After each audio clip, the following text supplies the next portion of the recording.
ঈদের ছুটি শেষে কর্মক্ষেত্রে ফিরছে মানুষ, আছে হয়রানির অভিযোগও। আরো জানাতে সরাসরি যুক্ত হচ্ছেন সহকর্মী রফিকুল ইসলাম।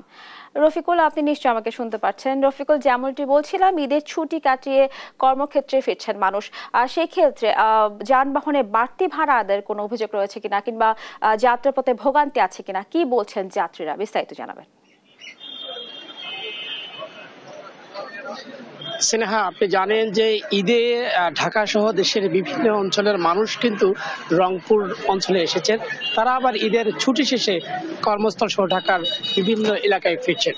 আমরা এই মুহূর্তে রয়েছি রংপুরের যে ঢাকা কোচ স্ট্যান্ড, সেখানে আমরা এসে এখানে যারা যাত্রী রয়েছেন তাদের সঙ্গে কথা বলেছি। তারা বলেছেন যে এখানে টিকিটের যে সংকট, সেই সংকটটা কিন্তু নেই, কিন্তু কালোবাজারে যে টিকিট সেটি রয়েছে। অর্থাৎ 800 টাকার টিকিট এখন কিন্তু 1000 টাকা বা 1200 টাকায় বিক্রি হচ্ছে। একই সঙ্গে যে এসি গাড়ির যে টিকিট ছিল, সেই যেগুলো 1200 টাকায় বিক্রি হচ্ছে, সেটি 2000 থেকে 2500 টাকা পর্যন্ত বিক্রি হচ্ছে।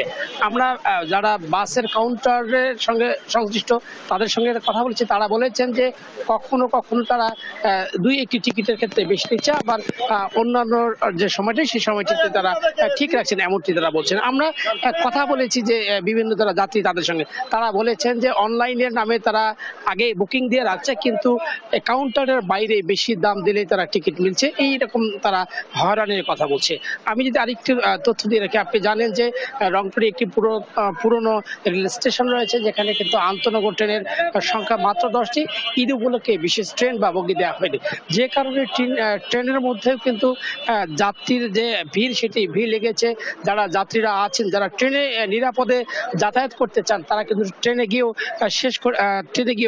টিকিট পাচ্ছে না। সে কারণেই তারা কিন্তু কালোবাজারে, অর্থাৎ ট্রেনে উঠে যাচ্ছেন, কিন্তু পরে তারা টিকিটের যে মূল্য সেটি তারা ট্রেন কর্তৃপক্ষকে দিচ্ছেন, এমনটা বলছেন। সব মিলেই এই এখনো যে ট্রেন এবং বাসের যাত্রীদের হয়রানি, সেটি কিন্তু রয়েছে। স্নেহা।